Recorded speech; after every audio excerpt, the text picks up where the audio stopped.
A maioria das pessoas me ouve falar sobre o Espírito Santo, normalmente vai me ouvir contar uma história. Já virou um clássico dos dons espirituais. Eu fiz uma viagem do interior do Paraná, onde eu morava, em Guarapuava, que foi o primeiro lugar onde eu pastoreei. Isso deve ter sido ali por 96 a 98, alguma coisa assim. Quando foi mesmo?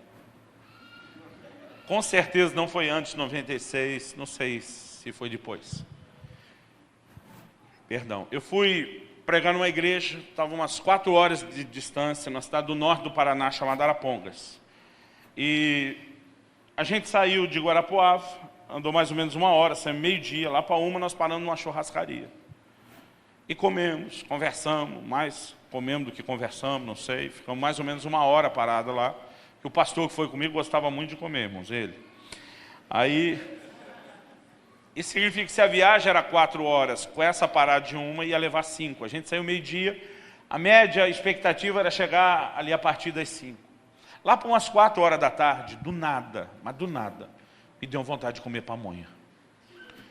Mas pensa numa vontade. Outro dia um cara falou, não, pastor, eu te entendo, desejo de gordo. Eu falei, não. Falei, desejo de gordo eu tenho o tempo todo. Eu falei, essa era uma coisa assim, no outro nível, sobrenatural. Para as irmãs que já tiveram desejo durante a gravidez, eu quero dizer que foi muito pior.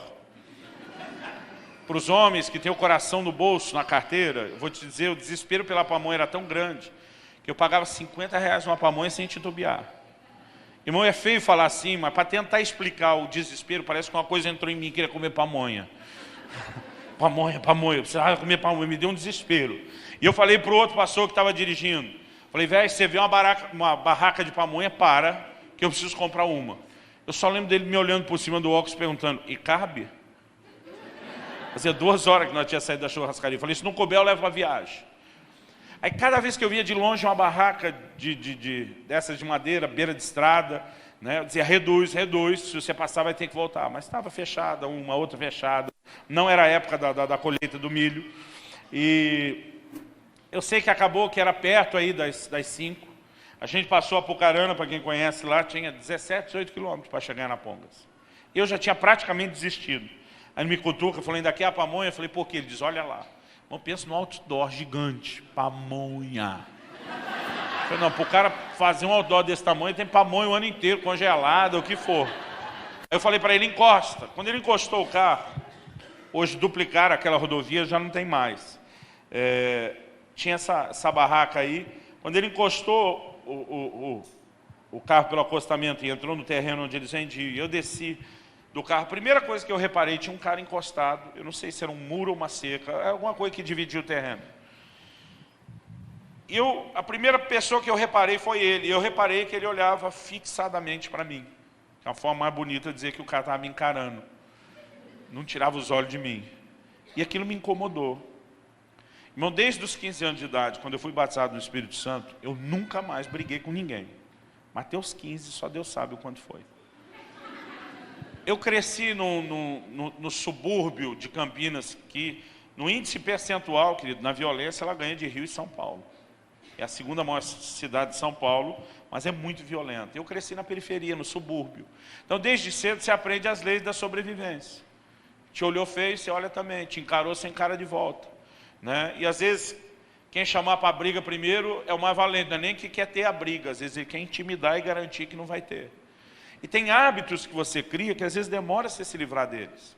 Apesar de nunca mais brigar, irmão, eu passei anos para me desintoxicar dessa encarada. Esse mês eu quase tive uma recaída. Mas, graças a Deus, a gente está andando em vitória. E eu nem percebia, os outros começaram a falar comigo e me ajudar. Se eu visse o cara encarando, a hora que eu percebesse, eu estava retribuindo. E aí está lá o cara na cerca me olhando, a hora que eu vejo, fiquei olhando para ele de volta. Eu andava em direção à barraca de pamonha, sentia aquele par de olhos me seguindo, eu parava. Numa dessa andada de parado, o outro que estava comigo me deu um sinal. O que está pegando? Esse, antes de converter, irmão, assaltante de banco. Pensa num cara que sabia tudo da malandragem. E deu um sinal, mostrei o cara, ele olhou o cara, olhou para mim. Nessa nossa troca de olhares, entendi ele falando, qualquer coisa estamos em dois. Dois homens de Deus, eu não sei o que eles pensam, mas... Eu fui até o lugar que vendia pamonha, perguntei o preço de cada coisa, escolhi o que eu queria, paguei. Mas, irmão, estou me sentindo a pessoa mais louca desse mundo. Porque eu sei que eu estou de barriga cheia, que eu não estou com fome. É um desespero por aquela pamonha que eu não consigo entender. E eu comecei a pensar, falei, eu estou louco. Não, eu estou louco. Eu dizia, não, eu não estou louco, porque em tudo o resto minha mente está funcionando normal. É só com a pamonha que ela está esquisita. Não, tenho certeza que não estou louco. Eu dizia, mas nenhum louco acha que ele é louco. Então você ter a certeza que não está louco não é nenhuma garantia. Irmão, pensa num negócio que foi me dando um nó na cabeça. Aí eu estava tão apavorado, não conseguia entender aquilo, que eu falei, Deus, haveria algum motivo para você me trazer aqui que não fosse comer a pamonha? Aí eu pensei, falei, não, estou louco, botei Deus no meio da história. Mas, irmão, eu fiz a pergunta sem esperar a resposta, mas a resposta veio. Porque a hora que o cara me entregou a pamonha que eu paguei, peguei ela na mão, sumiu a vontade de comer pamonha. Eu me senti maluco ainda. Aí eu falei, haveria algum motivo para eu estar aqui que não fosse comer a pamonha? E o Espírito Santo falou comigo. Não foi uma voz audível, não foi uma visão, mas veio no meu espírito. Essa pamonha não é para você. É para aquele homem para quem você estava olhando feio.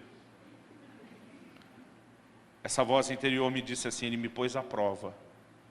E ele me disse, Deus, se você existe e se você se importa, manda alguém aqui me pagar uma pamonha. Eu pensei, se Deus estiver nisso, vai ser o máximo. Foi, mas se não tiver, vai dar rolo. Já não estava aquele clima, a gente se olhando esquisito. Aí, irmão, eu queria dizer para você que a hora que Deus falou comigo, eu falei, aleluia, amém. Eu pensei, tô louco mesmo.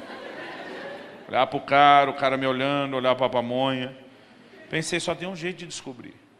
Primeiro fui no meu amigo, falei, amigão, você não vai acreditar. Ele falou o quê? Eu falei, sumiu a vontade de comer pamonha. Eu só lembro dele me olhando, dizendo, agora você vai comer? Eu falei, cara, você não entendeu. Ele falou, nem tenta me explicar, você me buzinou uma hora, você vai comer essa pamonha. Aí eu pensei, não adianta explicar. Aí eu olhei pro cara, falei, mas se eu chegar lá e dizer que Deus mandou dar uma pamonha, o cara me deu uma pamonhada e o tempo fechado. Ao mesmo tempo pensar, mas qualquer coisa, nós estamos em dois. Daqui a pouco foi que dois coisas nenhuma, sou maior que o cara, eu aguento ele sozinho. E uma hora que eu falei isso, eu aguento ele sozinho, que eu lembrei. Falei, meu Deus, sou crente. Meu Deus, sou pastor. Eu não posso brigar. Aí a hora que eu lembrei, pensei, e agora?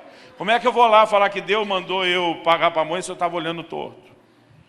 Mas aí, irmão, para ficar mais bonito, dissimulei. Mais bonito falar dissimulou do que fingiu, né?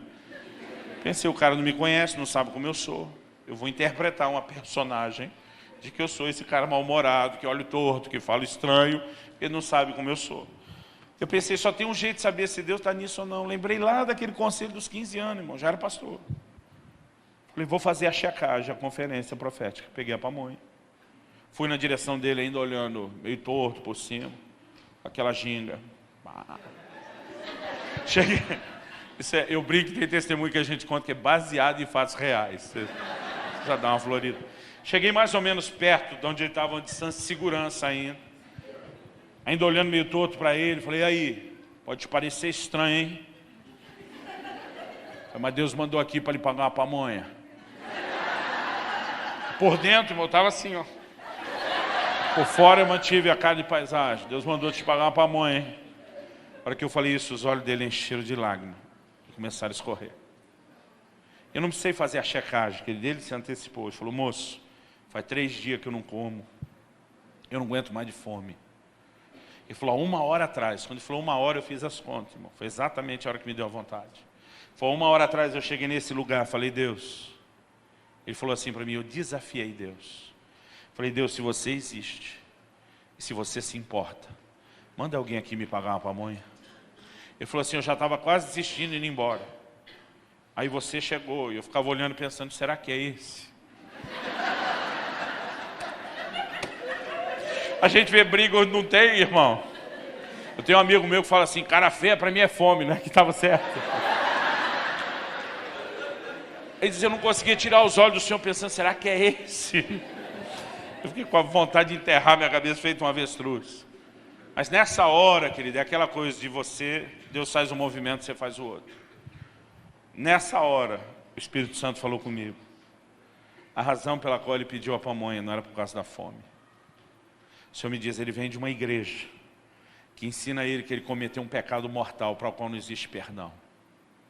Basicamente, o sentenciaram ao inferno sem oportunidade de reversão. Ao me pedir a pamonha, ele não queria só matar a fome. Ao perguntar se você ainda se importa, ele não estava só querendo saber se Deus se importava com a fome dele. Aquilo me veio forte no meu espírito. Era um questionamento dizendo, você ainda me aceita e me perdoa?